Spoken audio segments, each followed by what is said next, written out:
Live Well, Life with Sight Loss as a Stand-Up Comic, presented by Markus Birdman, on the 14th of April 2022. About Live Well. Live Well is a series of events aimed at helping people make the most of life with sight loss. Live Well is a collaborative project between 6 local independent sight societies. Sight Advice South Lakes, Cumbria, My Sight's Not, Nottingham, Sight Airedale, in the Airedale area of North and West Yorkshire, Support for Sight in Mid and West Essex, Sutton Vision in the London Borough of Sutton, and Outlookers in Huddersfield in West Yorkshire. Okay, good morning folks. This is Tim from Sight Advice South Lakes, part of the Rainbow Group as we named ourselves after winning an award. Thank you, Birdman. We know you.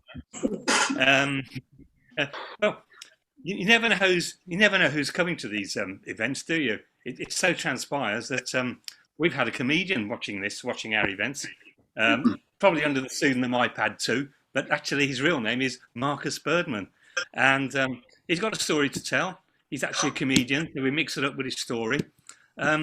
So over to you, Markus, and thank you very much for doing a session for us. Oh, you're very welcome. First of all, thank you so much for having me here. I've seen, as Tim said, a few of your sessions in the past, which were informative and enjoyable. So I'm going to attempt to do a similar thing here. So as Tim said, my name is Markus Birdman. I've had a great deal of help from Zuzi, who's helped me enormously with various things. So she suggested that I do a little session for you. So by all means, blame her if this goes. It's always kind of weird. I mean, I'm used, as I come a stand-up, I'm used to doing gigs in the flesh, I suppose. So it's a bit weird to do a gig over Zoom. If you don't laugh, I'm going to look into your homes and judge you.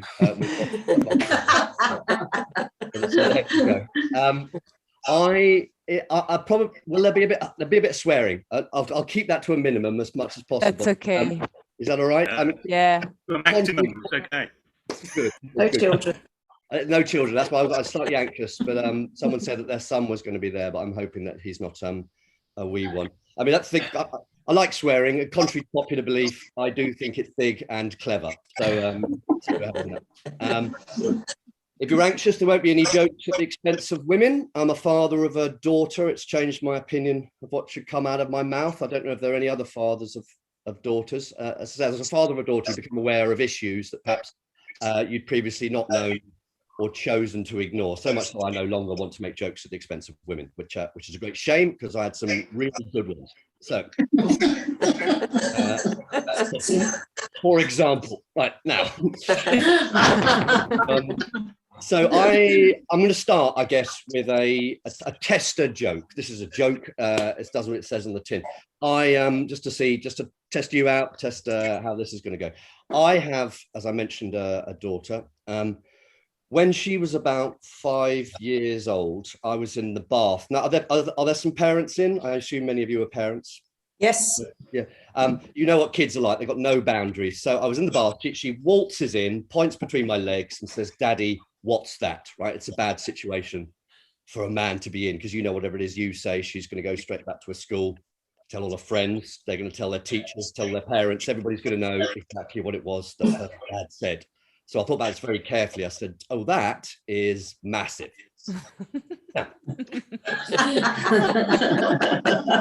go. That's a joke. How about that? I'd like to stress that it is indeed a joke. Now, the reason I've sort of rushed up on your shores, I suppose, is that I had a stroke. Now, I don't know if there's a few amongst you that might have had a similar experience. This would perhaps led to your sight loss. I'm not sure. I don't know how much you know about stroke, and I'm hoping nothing. It can do a few things. It can alter the way it can alter your eyesight, which is what it did to me. It can alter the way your face looks. It can alter your speech patterns. I'm actually Nigerian. And it's also made me, that was a lie, by the way, and it's affected my eyesight. That's what's happened. I've lost half of my eyesight. I wear glasses now for the first time, which I'm sort of getting used to. I don't know if you can see this. There's a slight tint to this. You probably can't see in this light, but this is the darkest tint you can go before you're Bono in it on stage or whatever. Which is nobody needs that. Right? There's a couple of reasons you might be wearing tinted glasses. You're partially sighted, or a total tosspot, like Bono. There's any YouTube fans then. But this is the thing. Because of my illness, I'm keen to avoid the lights, right? Bono, he's got glaucoma, so he's keen to avoid tax. Now, okay, all right, we've got some YouTube fans in, have we? Fair enough. I've been a stand-up for over 20 years. I've been a stroke survivor for over 10 years. And when I tell people these facts, they seem to be more impressed that I'm a stand-up, to be honest with you.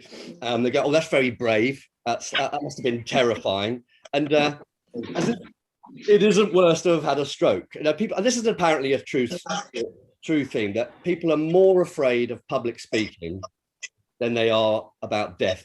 Public speaking in a poll is like the #1 fear above death. So as the joke goes, at a funeral, people would rather be in the box than giving the speech.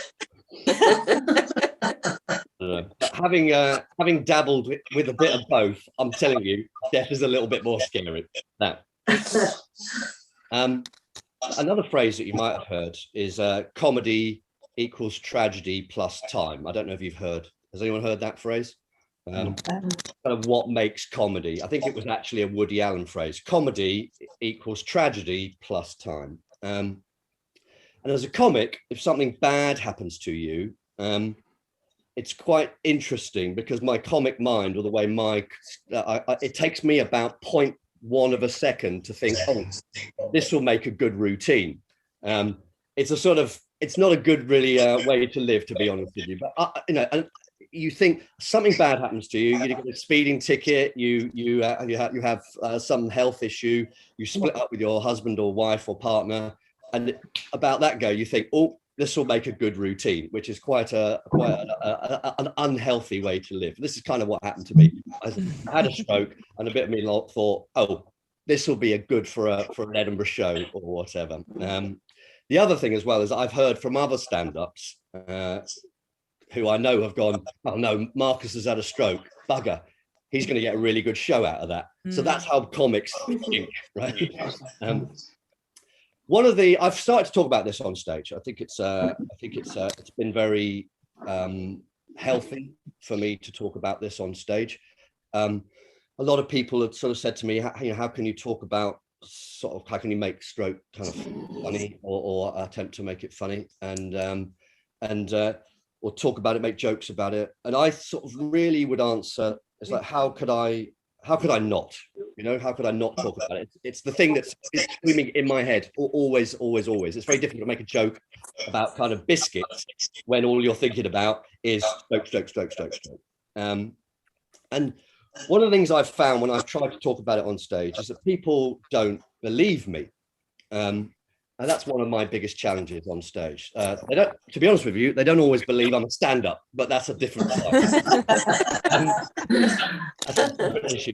And one of the things they go, well, you don't look like a stroke survivor, you look great. And I go, yeah, but what you're bearing in mind is I'm 23. Now, but that's the thing. I think perhaps a number of you again would probably fall into the category of having perhaps what they term an invisible disability, or an invisibility that's a disability that's not initially very obvious. And I suppose I don't look like a stroke survivor in the realm of what people think stroke survivors look like. I think there's a lot of misinformation about stroke. That it happens. I think people's perhaps assumption, no disrespect to great Aunt Jean, but people think it happens to great Aunt Jean with one foot in the grave anyway. But it happens, in my experience, certainly my own personal experience, but having been around stroke survivors, it can happen to people who are a lot younger, some, in fact, kids and teens, as perhaps some of you know. So I'm, I suppose, attempting to kind of talk about that. I suppose I don't want to be the poster boy for stroke as such, but I think it's good to get it out there, get the message out there. I mean, I think that's the thing. And one of the things as a comic, I really like doing live shows. I've tried to sort of stay off TV, doing TV performances, and I suppose in that part of my career, I've been hugely successful. I think, you know, now I've got a message, I want to talk about stroke. So I've been trying much more keen to kind of get the message out there, talk to you guys, do an Edinburgh show. I've tried to do some bits and bobs on various news channels and radio channels. So, but people don't believe me. And I get this, people look at me and they go, I'm not sure he looks strokey enough. You know, he doesn't have the obvious kind of white stick, or is not slurring with his speech. Especially on stage, I see people looking at me going, if I wanted to watch an able-bodied man openly mock those less fortunate than themselves, I'd watch Prime Minister's Question Time. Wow. I haven't made it up. I'm not made up a medical condition just so I can get away with some dodgy stuff, right? I'm not Prince Andrew. Now, we seem to have quite a lot of U2 and Royalist fans in this afternoon. Who knew that was the demographic? Even my own people don't fully kind of take on board this. I've actually had two strokes. I had one, as I say, about 10 years ago. I had one last year. And I do a lot of work for the Stroke Association for obvious reasons. Now, they asked me to do a benefit gig, of course, right? Now, you would think as a stroke survivor, you ought to be able to make jokes about surviving stroke to other stroke survivors on behalf of stroke survivors. No, no, exactly. Not in these censorious times when everybody's terribly offended by everything. I am, believe me, not doing well at this gig, right? At a gig where I'm the only one who's had a stroke of the other performers, right? I'm not doing well. People are just going, no, he doesn't look strokey enough. At one point, someone stood up and went, stroke victims have feelings too, mate. I went, I know, but only down half the side of their body.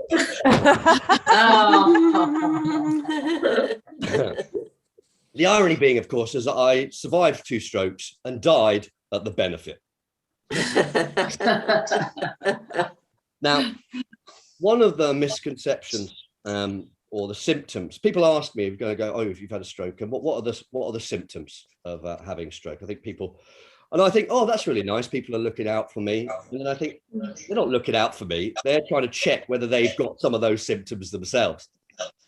And one of the key ones, the ones that you hear or get bandied about, is, do you smell burnt toast? Now, no, you don't smell burnt toast. This is the thing. If you start smelling burnt toast, the chances are you're probably burning toast. Not that there isn't a health issue involved in that. Did you hear Markus died? Was that another stroke? House fire. Now, so let me take you back. As I say, I mentioned I had my first stroke about 10 years ago. Now, I'll be honest with you, it wasn't a particularly heavy stroke. It was in my sleep, and I'll tell you exactly what happened. I'd been drinking for the weekend, and I'm quite, I suppose at that point I was quite a heavy drinker, and I thought, like, I'll start early for the weekend drinking Thursday, right? Some of you might know, if you start drinking early, you have to kind of keep drinking, or your kind of headache and everything. A lot of you know what I'm talking about.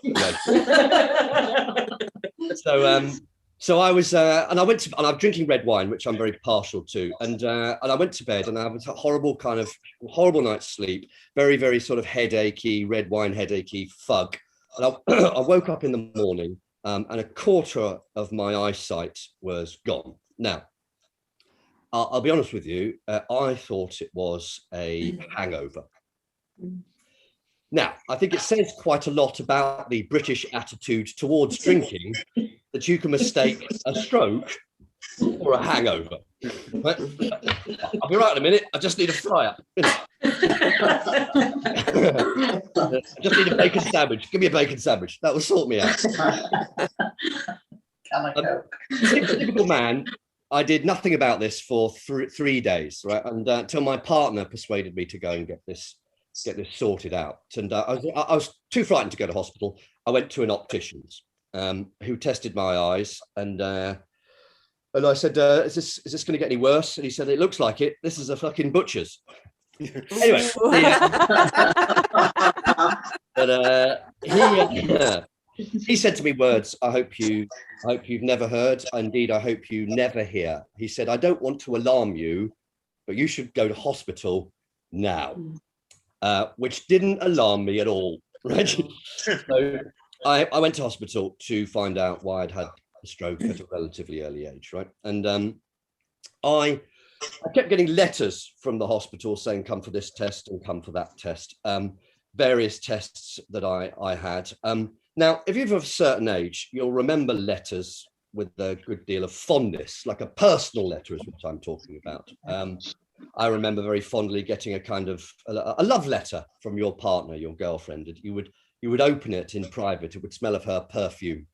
It would say something delicious inside, like, I'm here, thinking of fucking you.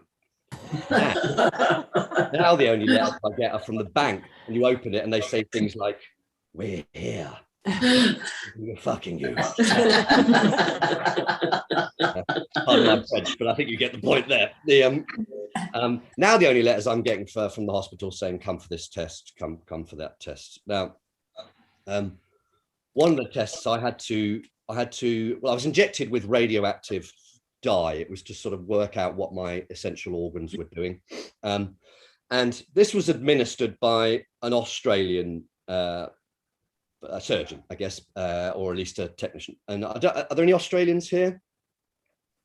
I would say this in front of them. What I would say about Australians is that they are a casual breed of human, which I say that in the most positive light. And this was very helpful because I was in hospital. This was just post-stroke, so I was very frightened. And he put me at my ease by talking me through the procedure in a very casual way. Right? He said, right, we're going to inject the dye. You're going to get a strange taste in your mouth and a strange sensation down below. I went, what do you mean? He went, you'll find out. So I'm stuck up to these pipes. He's in a separate room because it's radioactive, and he goes, right, we're going to inject the dye now. And about kind of 5 to 10 seconds later, I got this strange taste in my mouth. I was like, oh, that's weird. And then oh, hang on a minute.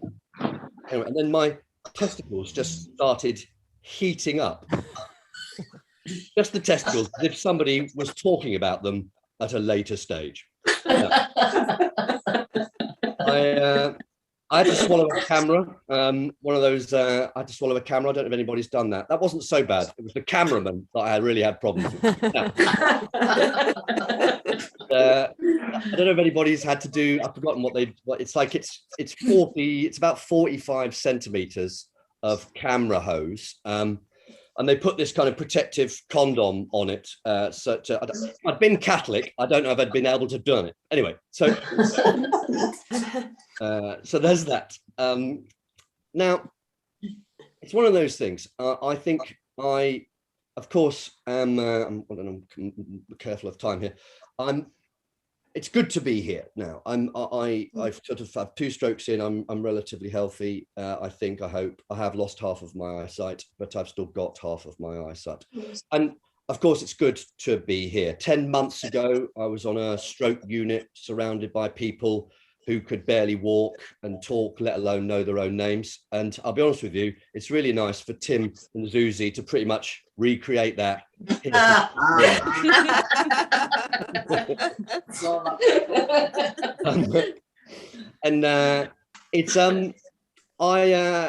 second stroke was far worse. The impact was far worse in terms of my eyesight, in terms of kind of physical recovery.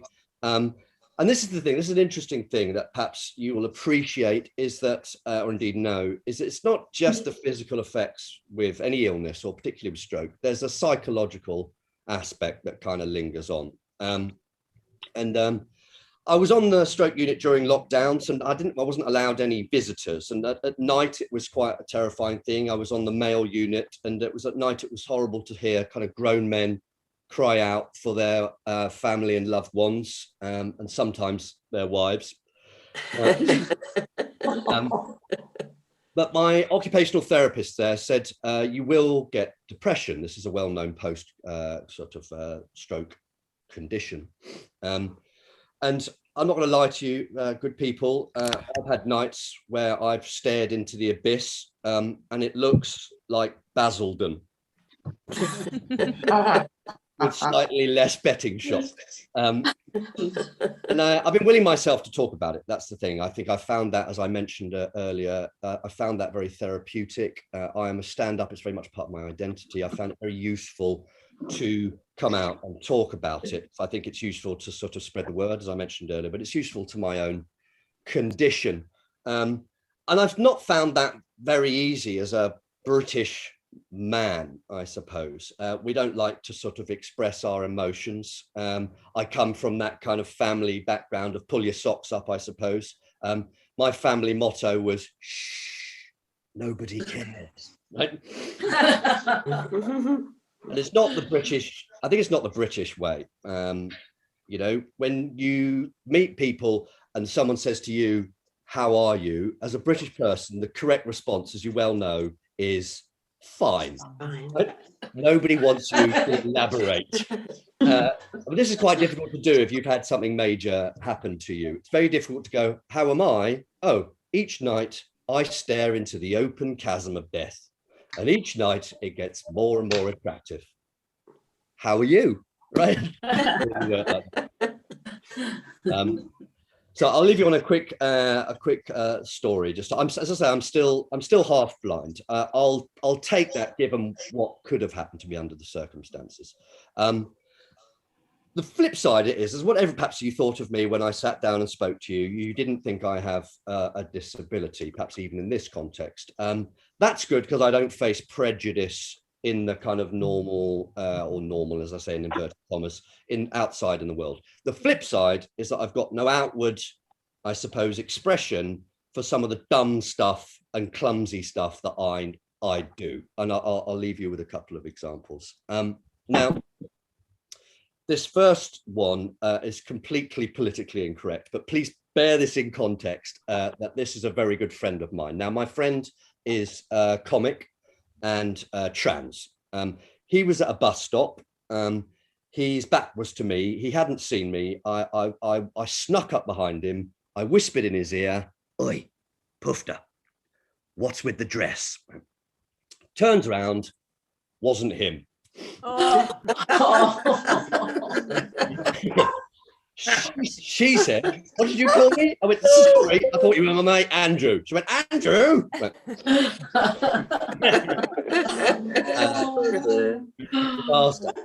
Last story, then I'll end on this. When I was in the hospital, I was very heavily sedated, and I needed to go to the toilet, and I was wearing one of those hospital gowns, you know, the backless gowns. For some reason, they're backless, and an arse cape, as I liked to call it, right? And I was very heavily sedated. I went to the toilet, parted the arse cape, sat down. So far, so good. Were it not for the fact that there was already somebody sat there. I was too blind to see him, and he was too blind to stop me. Right? Now, I don't know if you've ever sat naked on another naked man in a men's toilet by accident rather than lifestyle choice, right? And what you might expect to happen in that situation was the person you just sat on to go, "Get off me!" Right? What happened was the most British thing I've ever experienced. It was like, "Oh, I'm sorry, who's that?" Right? And then it gets worse because then a nurse walks straight in and she goes, "Oh, excuse me, I didn't realise." I'm like, "Oh," as if we've arranged some sort of clandestine sexual experience. I don't know how oversexed she thinks two male stroke survivors are going to be. When life gives you lemons, I don't know. ladies and gentlemen, I'll finish there. And thank you so much for letting me talk to you, and for letting me be a part of your group in the wider scheme. And I've enjoyed listening in on some of those, and I hope you've enjoyed me speaking today. But I don't know what the next bit is. We've got time for any questions, or indeed, you want to ask me anything, but please do. Thank you, Marcus. Yeah. That was good. Very good. Very good. Live Well and Future Vision. We hope you enjoyed this presentation. The Live Well events take place on the second Thursday of each month at 10 a.m. Future Vision sessions take place on the fourth Thursday of each month at 10 a.m. and are technology events aimed at people living with sight loss. To attend the next session or to suggest future topics, please contact your local Sight Society, who will be able to provide you with the Zoom link.